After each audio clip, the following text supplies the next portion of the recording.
Good evening. We bring you the latest in the world of sports. I'm Paulo Del Rosario. We give you the conversations you want to hear from your favorite icons and athletes. I'm Denise Tan, and in tonight's Game Plan, we'll look into the NU Lady Bulldogs' historic winning streak as the queens of the court in the UAAP women's basketball. Also find out the pre-game rituals of UAAP standouts who are now shining bright in the PBA Commissioner's Cup. And we'll bring it to the NBA to list down some early contenders for this year's championship. Buckle up, sports fans. Let's get in the game.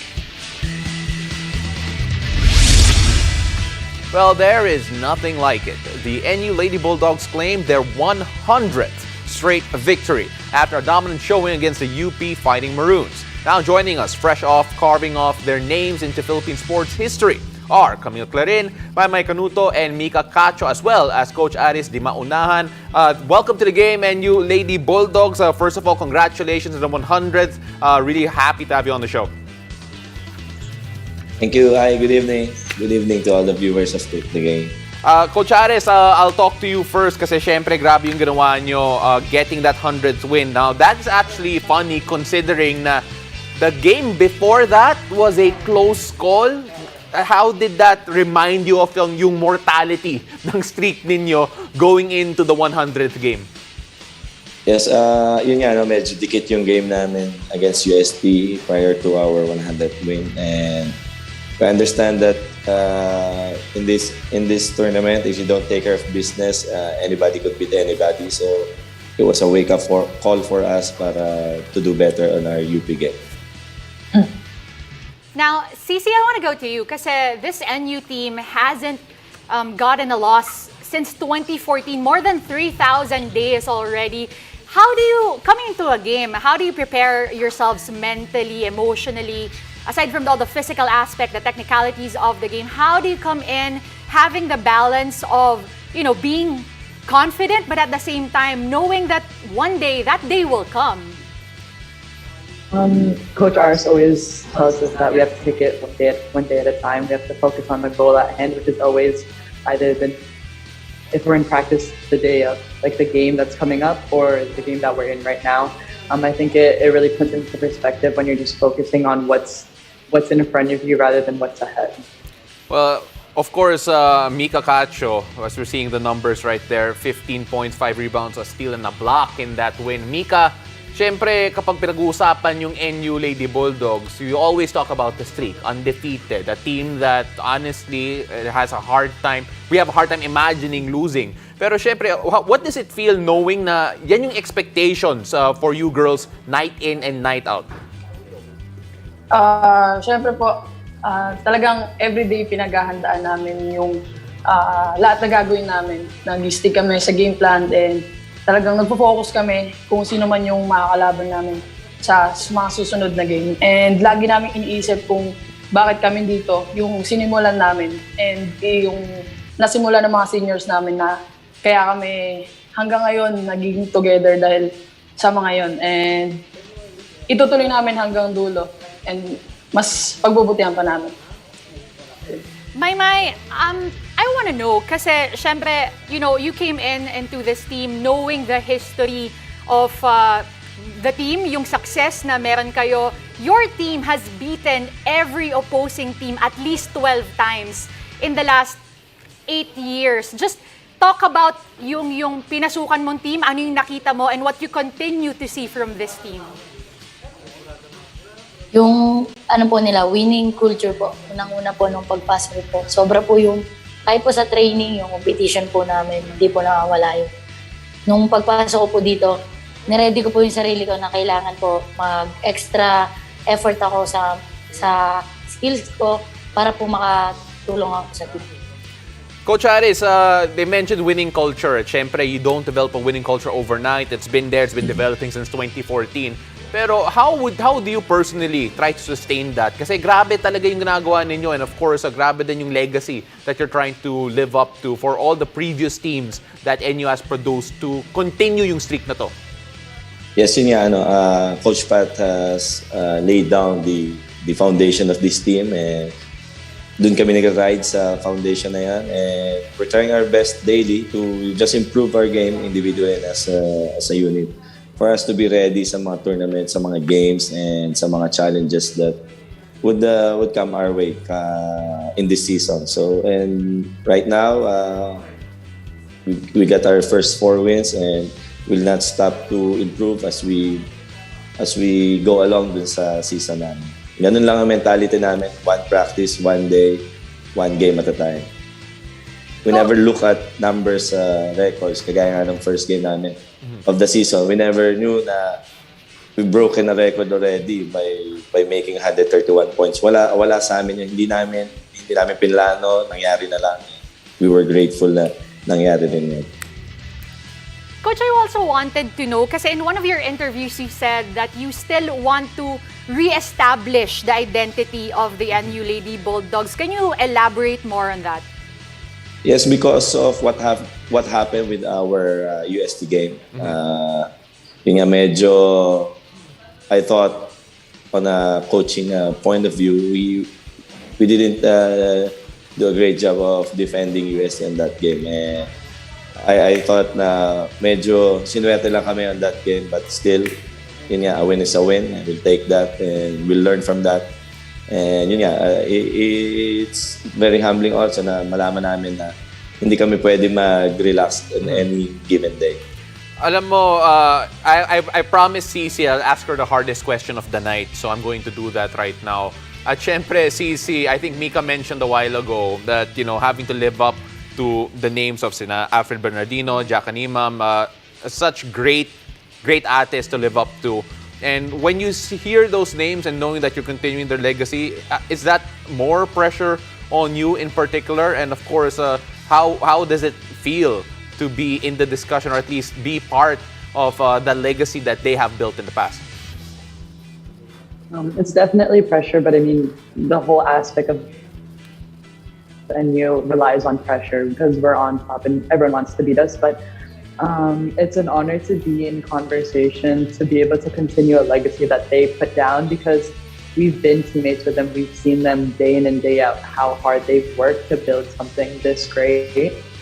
So as much as it puts pressure, it also just encourages you to live up to them, to live up to their expectations, to everything they've built, everything that they represent. You want to do it too, just because that's how much you respect them as players and as teammates especially. And they started it all, so it's our job to continue it because they've helped us along the way. And as much as they're handing the baton off to us, they're also supporting us the whole way through.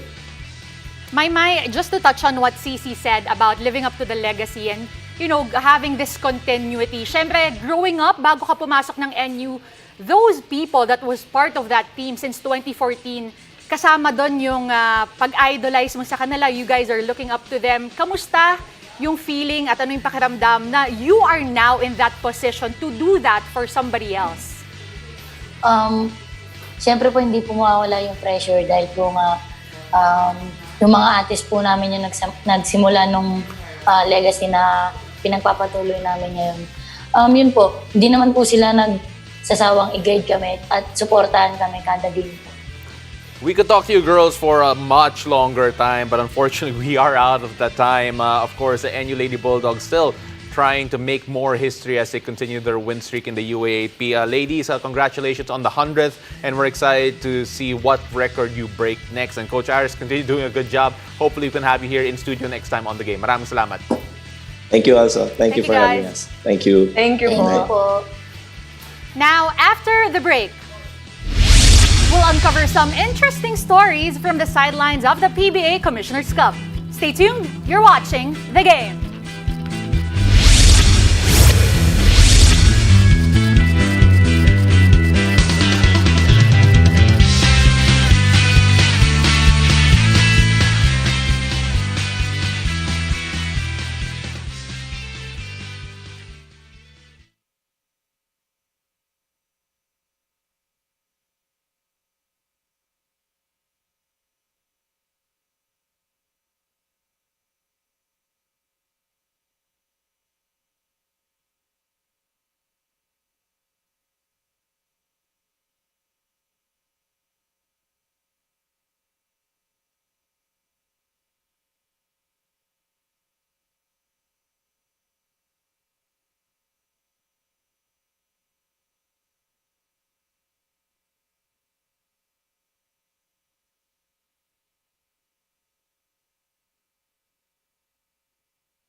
game. From the UAAP, we now shift our focus to the PBA, where a couple of familiar faces are stepping up their game in the pros.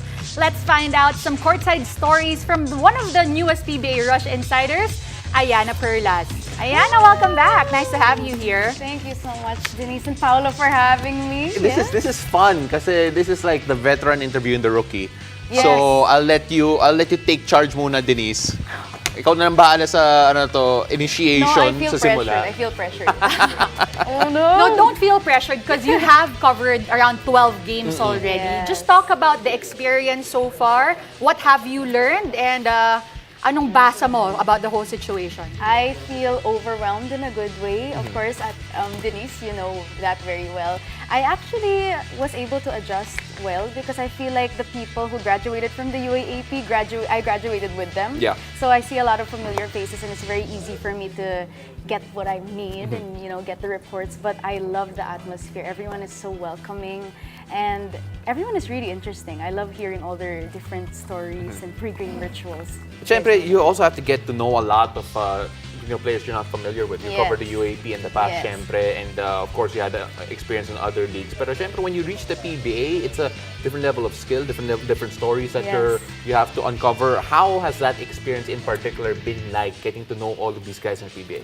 It's been a challenge. I can say it's definitely a challenge, but I get my help from the veterans. Paolo Del Rosario, Denise, stand here with me. It's so thankful, guys. So thankful. But it's been a really good learning experience. I feel like those are the things that I really need to improve on. It's really getting to know the different types of people and the different walks of life. Now, you spoke about atmosphere, and one of the best games that we've seen so far, just talking about atmosphere and the fans being there, is the game last Sunday. Yes. Yeah. Nakita natin, di ba? It was Bay Area Dragons against Ginebra. Talk about how that was like for you. Yes, actually, I've been to a couple of PBA games. I know how it is like, but to actually be part of the PBA family and to experience the whole audience and the atmosphere is absolutely crazy. You can really see how basketball is such a big part of the Filipino culture rather, and how everyone just loves them and supports our hometown guys, Ginebra. Yeah, well, no, we definitely saw that there in that game as we're seeing some of the highlights from Bay Area against Barangay Ginebra, and of course the crowd there as raucous as you could imagine. Pero syempre, now let's move on to yung mga ka-generation naman ni Ayana. People she was... Ka-generation din natin. No, let's be fair. I don't think na hindi yan Huwag natin totoo. i-push. Okay, Oo. sige. Pero you actually, because she went to school with some of Okay, these yan guys. na lang. Kabatch niya. Oo. So, Kabatch ko? sort of, right? So some of the young guns in the PBA, you got a Yes. chance to talk to them. Who do you have for us here? Okay, so I do love talking to the familiar kabatchmates. Like, of course, Tyler Tios, we all know he's been doing amazing in Phoenix. He actually shared with me that his pregame ritual is he likes to listen to slow music to calm him down. But if he needs some hyping up, he has to listen to hype-up music, guys. Yeah. So- Some hip-hop. Yeah, and you can see that in the way he's playing. Player of the week last time around. and of Career course, high, 26 points. back-to-back career highs. And of course, Tyler Tio doing his best and making sure that he's trying to step into that Matthew Wright-sized hole that's in the Phoenix roster right now. Now, I know you have a story as well about Gian Mamuyak Yeah. naman. Sa kanya, it's a whole different pregame. Whole different pregame, guys. I'm gonna tell you, he actually plays 2K23, NBA 2K23 before his games because he thinks that this is going to bring his mind into it, Parang he can see himself in the player. And of course, syempre with Gian, well, you can actually put yourself in the game, sort of, so I understand that Yes. completely. Pero when you look at, well, you talked about the people you're familiar with, Yes. syempre Gian and si Tyler. You also got a chance to talk to, Steve Taylor Jr.? Yes. All right. One of the imports of Rain or Shine. He is so fun, guys. If you guys can see, he actually does TikToks for his... Do you have a That's TikTok with true. him yet? Not yet. But then he dances Yet. a lot. All right. Sa courtside, right? Yeah, we he's see always him there. Yeah. We see him Like this, there. guys. I don't Hindi ko kinaya. He's always doing that. Okay, no, I It get brings it. the good vibes, Yeah. No, I understand that completely. And, Denise also dances, pero never in the sight of... No. Never in the sight of the crowd, just so you know. Pero grabe talaga. But then when you talk about your experience so far, you syempre talk to all these guys, Yes. the younger ones. Has anyone intimidated you? Just approaching them, knowing that who they were, who they are? Yes, definitely. I feel like a lot of them intimidated me, especially the veterans. Like, I don't know if I should name them, but I feel like I've been very... Don't. Okay. Basta, yung mga veterans, guys, of course, you know how they are. They're big names here in the industry. They've been here for a long time. So it's very intimidating to like approach them at first, but you can actually tell they're gentle giants. off the court. Absolutely. Yeah. So, big man kasi giant yung sinabi niya eh. Yun na lang yung clue natin. Uy, Anyway, lahat just naman joking. sila Alright, giant. Ayana. But then again, really appreciate you and you're doing a great job in PBA Rush. So, we'll see you there so tomorrow much. actually. Yes. And hopefully we can have you back here in the studio again soon. Yay, thank you so much, Paolo and Denise. Thank you. Alright, so, after the break. We'll go through a list of the top NBA title contenders as we approach the start of the new season. Stay tuned. You're watching The Game.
Welcome back. You're watching The Game.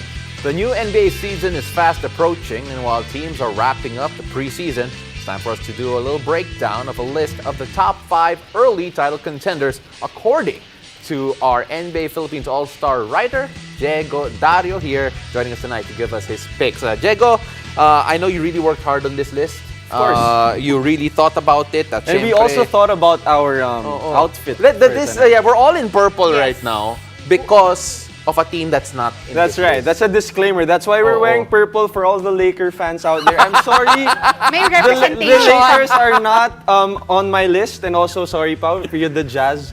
Even though No, we're wearing black this year. Okay, Okay, we're wearing black. But Because the Jazz we're is not gonna part be of good. this list as well. We're tanking for Wambayama. But all right, anyway, so let's get started here. Let's go with the most obvious one here, Denise. Right. Golden State Warriors. I mean, they're the defending champs for a reason, and they're gonna try to defend their championship once again. You know, they're very familiar with this situation. You know, trying to defend their own championship, and Klay Thompson is having a full off season to prepare. So that's going to be interesting how Klay will play this season. Steph is always on a, upward trend when it comes to his playing style.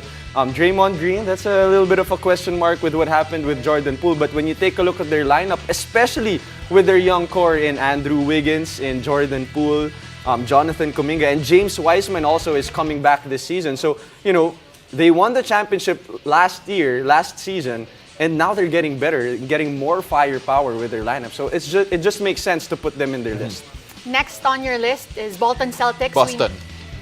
Boston Celtics. Boston. No, Bolton is a place in London. I didn't say in England. Bolton. Boston Celtics. I mean, the Boston Celtics, they made it to the finals last season. Jason Tatum and Jaylen Brown, they're still one of the best 1-2 punch in the NBA. But also, they added a true point guard in their lineup in Malcolm Brogdon. Yeah. And that's what they missed in that last finals appearance against the Golden State Warriors. Yes, Marcus Smart is a point guard, but he's more of a defensive type, and offensively, he just shoots catch and shoots. He's not really the one who can make shots for Jason Tatum and Jaylen Brown.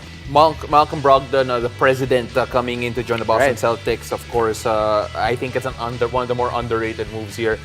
Despite the office drama, a lot of people are wondering about that. So let's see what's going to happen there. But of course, the Milwaukee Bucks up next with a guy like Giannis Antetokounmpo. You gotta give it to them. Yeah, why not? I mean, one of the best players in the league. But aren't the people around him old? I mean, this is probably their last chance with this lineup. Talking about Drew Holiday and Chris Middleton. Sometimes people forget that the Milwaukee Bucks just won a championship just 2 years ago, and they missed the services of Chris Middleton in trying to guard the Boston Celtics in the playoffs. Of course, Drew Holiday is a great defensive player, but he can't stop guys like Jason Tatum and Jaylen Brown, and that's what they missed in that matchup. That's why they lost against the Boston Celtics. So if they all stay healthy this season, the Milwaukee Bucks can actually win it. Let's go Joe Ingles. All right, let's move on. Next up is Brooklyn Nets. Of course, nandyan yung Irving, yung Durant, yung Simmons, all superstars. Do you think they can experiment again? Kaya bang mag-coexist ng tatlong to? Well, this also might be the last chance with this Nets experiment. I mean, they might be one of the most entertaining teams offensively when you watch them. Of course, Kyrie is a highlight. KD will always get a bucket. And Ben Simmons is actually playing, and that will be interesting. We saw it earlier. I know it's the preseason, but he put the clamps on Giannis Antetokounmpo, forcing him to less than 30% from the field. So that's going to be the effect of a Ben Simmons. A little bit like Draymond, defense and offense, he can facilitate for the Brooklyn Nets. So the last one on your list here, we have a lot of time, so we're going to dive into the others later on. But then the last one here is the Los Angeles Clippers, and of course the Clippers. Talking about Kawhi, everyone's going to assume that he's going to come back as good as he was in Toronto, as good as he was before the injuries. And of course, we're hoping Paul George is also healthy. There's a lot of ifs there, but then if they get it all right, are they a title contender? What I like about what Kawhi did with his injury, he did not rush the whole process, right? Last season, he could have, came back in the playoffs. He had that timeline, but, he took his time and tried to recover to get back to his old self, and maybe stronger than his old self. We've seen photos, we've seen videos on social media that he actually bulked up. He's stronger than before.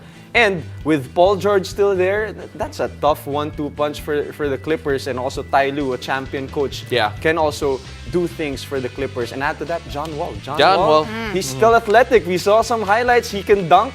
And that's going to be interesting. Please stay healthy. Of course, that's it. But speaking of videos, alam naman natin, there was one video that went viral not so long ago. Do you think the relationship that Draymond and Poole has right now can affect their chances? First pick mo pa naman yan. Hey, this team is a champion team. They have that collective experience of, trying to play through scenarios like this.